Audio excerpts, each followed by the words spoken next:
Buenas tardes. A continuación voy a exponer algunos aspectos y características introductorias pues, a la tanatología.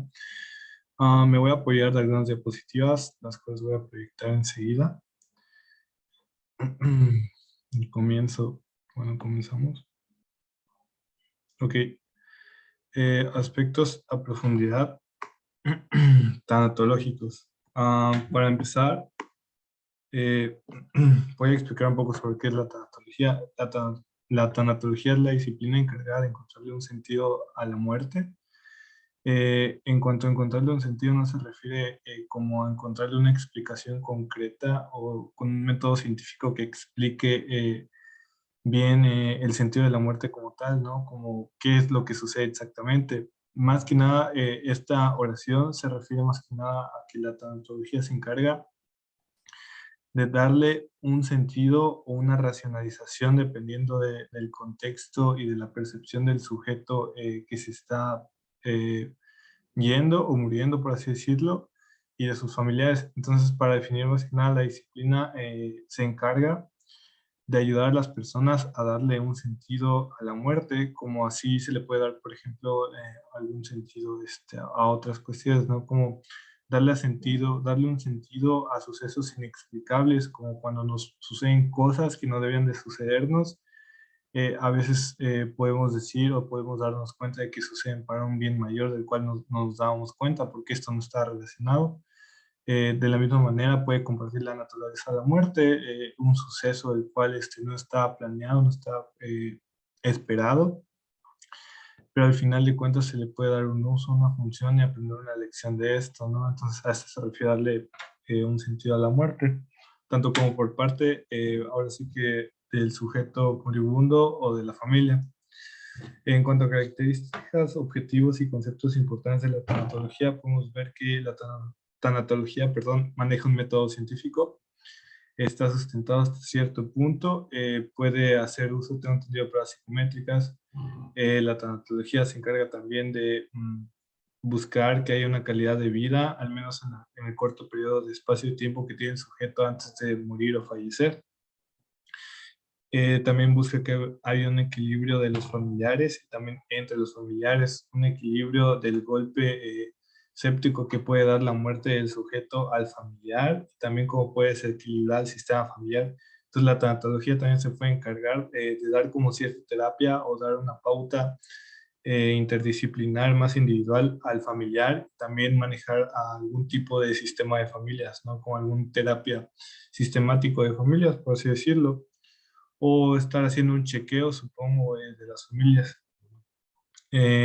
También se puede encargar de duelos derivados, ya sea de muertes instantáneas que no se hayan previsto, o también de pérdidas las cuales de alguna manera se vive un duelo, pero no por una muerte, ya sea por alguna pérdida, cualquier tipo de pérdida que el sujeto, cualquier tipo de pérdida de un objeto o concepto que el sujeto no haya tenido como previsto que iba a suceder, o tal vez también pudo haber sido previsto que iba a suceder, pero le da como un soporte o una importancia psíquica muy grande. Cualquier de este tipo de pérdidas le puede generar como un coste de aceptación, el cual se desencadena como toda esta fase de negación, ira, enojo, aceptación, racionalización, etcétera. Entonces, la tanatología se puede encargar de los derivados. ¿A qué me refiero? Por ejemplo, la pérdida de un estilo de vida financiero que se manejaba antes por alguna deuda o cuestión legal, donde el sujeto se quede sin dinero.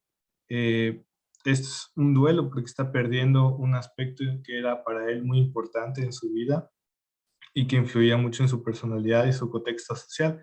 Entonces no estamos hablando solo de la pérdida del dinero, ¿verdad? Estamos hablando de la pérdida tal vez de cierta vida social, ciertos contextos o ambientes a los cuales estaba muy acostumbrado, cierta calidad de gente de la que estaba rodeada, entre muchas otras cuestiones. También puede ser como la pérdida de una extremidad, una relación amorosa, la pérdida de esta persona a la cual amabas o apreciabas, entre otros. La tanatología intenta evitar la prolongación innecesaria de la vida. Esto se da más en cuestiones cuando el sujeto, pues, ahora sí que ya está mm, más encaminado hacia la muerte que hacia la vida. Puede ser personas en coma que llevan muchos años y simplemente están en viviendo, sobreviviendo a través de un respirador artificial. En estas cuestiones se puede observar mucho la ineficacia o ineficiencia de los sujetos familiares para aprender a soltar a este sujeto amado que de alguna manera lo están reteniendo, y no se dan cuenta que le están haciendo un daño y se están haciendo un daño a sí mismos al no darse la oportunidad a soltar a esta persona. Claramente en estas situaciones el tiempo y la esperanza son correctos, pero podemos discernir fácilmente cuando ya es un tiempo exagerado. También depende del tiempo prolongado y del pronóstico del médico. Y también de las afectaciones o consecuencias que pueda estar dando el hecho de mantener con vida artificial a esta persona, ¿no? Puede darse muchas eh, consecuencias financieras, emocionales, afectaciones en la calidad de vida, en la rutina diaria, etcétera. Porque bien se sabe que cuidar a un enfermo muchas veces es más duro para el sujeto que lo cuida que para el enfermo. Y también trata de evitar sí, de evitar o monitorear el acortamiento deliberado de la vida, ya sea una rendición muy rápida de la vida, que el sujeto o paciente que esté enfermo, que esté a punto de morir, eh, dependa de sus familiares, por ejemplo, en un contexto donde este tenga coma y sus familiares únicamente, más que nada por desesperanza que por cualquier otra cuestión, quieran, no sé, desconectarlo y privarlo pues de la oportunidad de vivir, ¿no? De la esperanza o la eutanasia, por ejemplo, que se puede dar, lo puede solicitar un sujeto que simplemente esté muy en un estado pesimista y no haya racionalizado bien su decisión. También la tanatología busca propiciar una muerte adecuada, eh, el cual muerte adecuada sobrelleva muchas características, como por ejemplo cuidar que los conflictos que tenga el sujeto por arreglar puedan arreglarse antes de que se dé esta muerte, que las relaciones significativas estén lo más presentes posibles en cuanto al hecho de muerte, que haya presencia de personas a las que quiere mucho y conviva con ellas más que nada, evitar paulatinamente el dolor, de alguna manera, pues bien sabemos que no se puede evitar completamente el dolor y hay que buscar algún rango o de alguna manera que el sujeto acepte cierto grado de dolor, que pueda estar con cierto grado de dolor, ya sea físico o emocional, porque de alguna manera el dolor lo tiene que vivir como parte de su proceso y eso le va a ayudar a descubrir muchas cosas. Por otra parte, eh, el lenguaje del moribundo normalmente es muy caótico y muy desordenado, por lo tanto, una funcionalidad o responsabilidad del tanatólogo es más que nada como dentro de este caos darle un sentido o un orden. Eh, a esto se refiere a que no puede que en el diálogo o ideales del sujeto no esté, o percepciones de lo que sucede en su vida, de alguna manera sea un poco caótico y no haya un orden exacto. Entonces puede que nuestro sujeto se encuentre confundido. Entonces nosotros como ya estamos preparados en cuestiones filosóficas, en cuestiones del sentido de la vida, en psicología, por ejemplo, y nosotros podemos ayudarle como a darle un discernimiento de situaciones que se dan y por qué se dan, aunque pareciera que no están relacionadas unas con otras, en realidad sí lo están, y es una reacción en cadena. Entonces puede que en esas cuestiones el sujeto esté un poco confundido. En cuanto al estado de la vejez, el sujeto normalmente se encuentra un poco de malas y predispuesto a estar enojado, más que nada por cuestiones con la edad y un poco de aislamiento social. Entonces es importante también como tener en cuenta que esta predisposición existe y buscar técnicas en las cuales podamos como manejar esto, ¿no? Como por ejemplo hablar con los familiares, que es necesario que los sujetos, perdón, que es necesario que estos sujetos interactúen y se sientan recibidos en sociedad y más que nada sean incluidos en actividades o pláticas o reuniones, no simplemente ignorados como algún objeto mueble. El deseo del adulto mayor es expresarse por excelencia. Normalmente el adulto mayor lo que busca es expresarse, compartir sus experiencias, su sabiduría y ser escuchado, más que nada de ignorado. Eh, las problemáticas de falta de empatía o falta de habilidades para una buena comunicación, tanto del parte del médico como del paciente, se dan mucho en hospitales, en donde normalmente la persona mayor, el adulto mayor tardía, al enterarse pues, de cuestiones de que ya se va a acabar su vida, normalmente quiere desahogarse o busca desahogarse o busca algún acompañamiento o algún acercamiento emocional con el médico, pero normalmente o el médico o el paciente no están preparados, no tienen habilidades para comunicarse, entonces puede que no se entiendan muy bien o también puede que, eh, como explico esto, también puede que el médico no esté preparado como para lidiar con estas situaciones. Entonces, es responsabilidad nuestra intervenir en ese tipo de cuestiones, ¿no? Como darle un acompañamiento, propiciar un espacio donde pueda expresarse, escucharlo y pues ayudarle a tratar todo su diálogo interno y confusiones. La angustia espiritual que se puede dar en muchas personas puede ser por ideales irracionales que le generen problemáticas. Esto le puede generar un estado anímico inquieto y perturbado, falta de respuestas o sentidos a eventos o naturaleza de la vida, acontecimientos que infieren en su postura frente al pasado, presente y futuro. Puede que tenga acontecimientos del pasado que nos ha perdonado, del presente puede que hayan acontecimientos en las cuales su percepción de hechos del pasado le infieren en las del presente y pues por esto no puede progresar, no puede solucionar o se encuentra en una dinámica como un círculo vicioso de situaciones y una predisposición al futuro. Entonces nosotros pues de alguna manera es como darle una terapia, ¿no?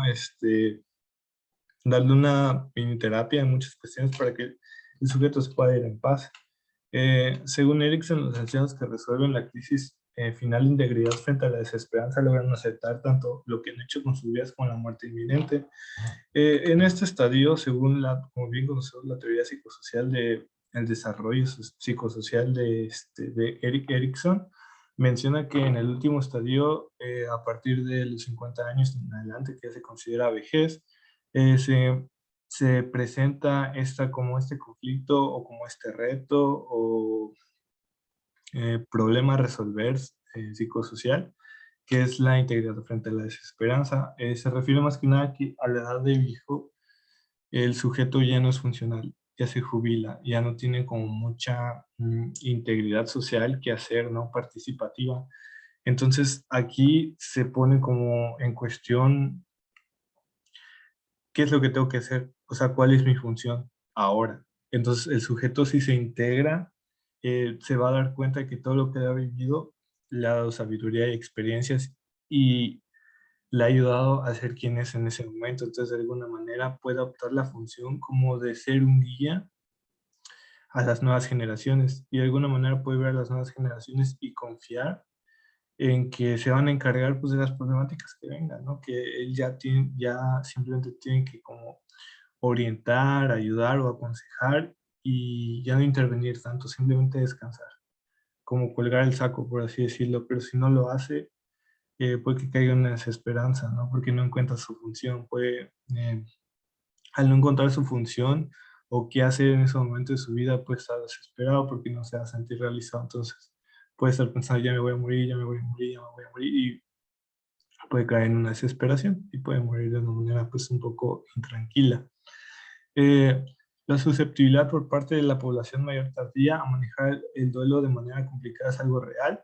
Eh, los adultos tardíos, cualquier tipo de duelo que vivan, tienen una tendencia o susceptibilidad o predisposición a manejar el duelo de una mala manera, porque no cuenta con una de las grandes bases que tenemos las personas, que es el apoyo social, el acompañamiento de alguien, ¿no? Aquí podemos platicar, que nos escuchen, podemos salir, distraernos, ellos no, porque la mayoría de los viejos, sin ofender, perdón, eh, se encuentran como aislados socialmente en su mayoría.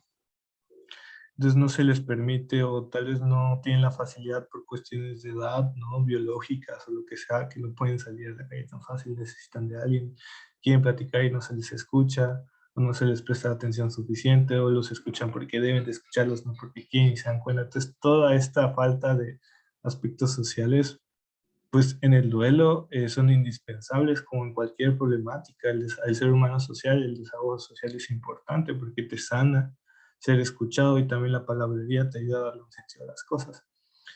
Sin darle tanto choro, la susceptibilidad es algo real, entonces hay que tener en cuenta esto y creo que puede ser una buena manera como tomar este dato o este hecho para intervenir más que nada a los familiares a que lo escuchen y no tanto a los ancianos en ese aspecto, al menos puede ser muy, muy útil si le damos la atención necesaria.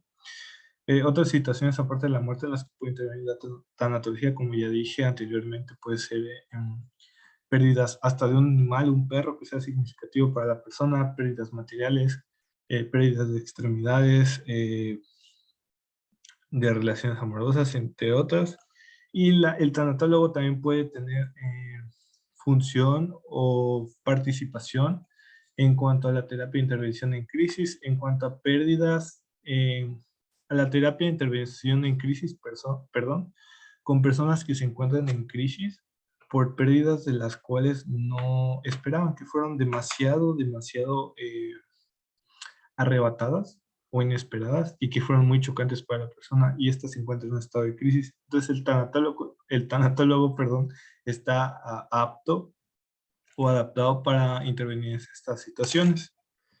Y por otra parte voy a hablar un poco de las teorías explicativas del proceso de muerte. Algunas teorías que simplemente no son teorías, no están comprobadas, pero pues se me hizo algo muy interesante que mencionar, como tenemos en primera sección las teorías de programación genética, las cuales se centran más que nada en que mencionan que de alguna manera genéticamente está como constituido, configurado cierta configuración para una defunción, como en los teléfonos Android, por ejemplo, normalmente el fabricante pone una función de decaimiento de función a lo largo de los años para que el software se vuelve obsoleto y la persona busque otro teléfono. De esta manera aseguran pues que la persona esté comprando teléfonos año tras año, ¿no? Pues el software normalmente dura 3, 4 años o 5 a lo mucho. Es el mismo principio que maneja estas teorías. Por ejemplo, la teoría de senectud programada. Primero voy a definir qué es senectud. Senectud es cuando en esta etapa de la vida, de la vejez, más que nada, cuando ya se empiezan a ver los rasgos malos pues, de la vejez, ¿no? Pérdida de cognición, de aspectos cognitivos, debilidad corporal, entre otras, ¿no? Decaimiento emocional puede ser, por ejemplo. Pero nos centramos más en los biológicos y cognitivos. Entonces se dice que genéticamente esta etapa ya está programada, ya traes en tu gen como a cierta edad, en cierto tiempo, va a empezar el decaimiento. Por ejemplo, digamos que tú vives, ¿no? Y tienes, llegas a los 65 años. Entonces en tu genética ya venía programada la senectud, el proceso de senectud, que por ejemplo los genes decían a los 65 años vamos a empezar este proceso de funcionamiento. Por otra parte está la teoría endocrina que dice que de poco en poco el sistema endocrino empieza a hacer un decaimiento de generación de hormonas que empieza a hacer una descomposición del cuerpo poco a poco. ¿A qué me refiero con eso? Que cuando tú naces y creces y vives la vida, pues tu sistema endocrino funciona bien, genera hormonas como serotonina, dopamina, adrenalina, GABA, entre otras. Entonces, toda esta función de hormonas que sirven para el metabolismo y muchas otras cuestiones son muy importantes para tu cuerpo. Entonces, cuando vas creciendo, según esta teoría, el sistema endocrino empieza y de alguna manera, pues obviamente este sistema sabe que si empieza a dejar de mandar ciertas cantidades, pues va a haber un decaimiento funcional, ¿no? Que ya es progresivo a la muerte. Entonces, esta teoría dice eso, que ya está programado el sistema endocrino para que en cierto tiempo empiece a dejar de mandar hormonas, las cuales pues eventualmente van a provocar su muerte biológica. Y la teoría inmunológica que dice más que nada que el sistema inmune tiene fecha de caducidad, básicamente lo que dije anteriormente. Tu sistema inmunológico hasta cierto punto por programación celular o genética, según esta teoría ya tienen como fecha de función. que ya va a dejar de funcionar como debería. Como, por ejemplo, un antivirus, ¿no? Cuando se te acaba la suscripción. Bueno, y por otra parte están las teorías de índice variable. Estas teorías de índice variable no son, digamos, interdisciplinares, no solo hablan de genética, por así decirlo, biología. Por ejemplo, la teoría del desgaste natural, la cual dice que poco a poco tú vas a ir muriendo por muerte natural, por todo el desgaste que se ha dado naturalmente, y eso es lo que provoca la muerte. La teoría del radical libre habla de que los radicales de oxígeno, que son, digamos que partículas de oxígeno que quedan como residuos en tu pulmón, a lo largo de la vida tú vas respirando, ¿no? Entonces, al respirar y exhalar, quedan partículas de radicales en tu pulmón. Y esto a lo largo de los años y a largo plazo, según esta teoría, genera un decaimiento biológico que empieza por los pulmones y se va expandiendo porque va decreciendo ciertas células que son importantes en tu cuerpo. Entonces, por lo tanto, te terminas muriendo. La teoría del índice de vida, que dice que básicamente dependiendo de tu metabolismo es la longevidad que te vas a tener. O sea, que dice que las personas que, según este principio, las personas que tienen un metabolismo muy rápido van a vivir mayor cantidad de tiempo que las que tienen un metabolismo lento. Y la teoría autoinmune, que la cual dice básicamente lo mismo que el sistema inmunológico, el cual va a ir decayendo poco a poco. Y no solo se refiere al sistema inmunológico, sino a todas las defensas, inclusive cognitivas, todas las defensas de tu cuerpo, todas emocionales, va a llegar un momento en el que van a hacer una implosión y va a generar tu muerte. Bueno, esto sería todo y muchas gracias por su atención, profesor. Les deseo feliz año y buena tarde. Hasta luego.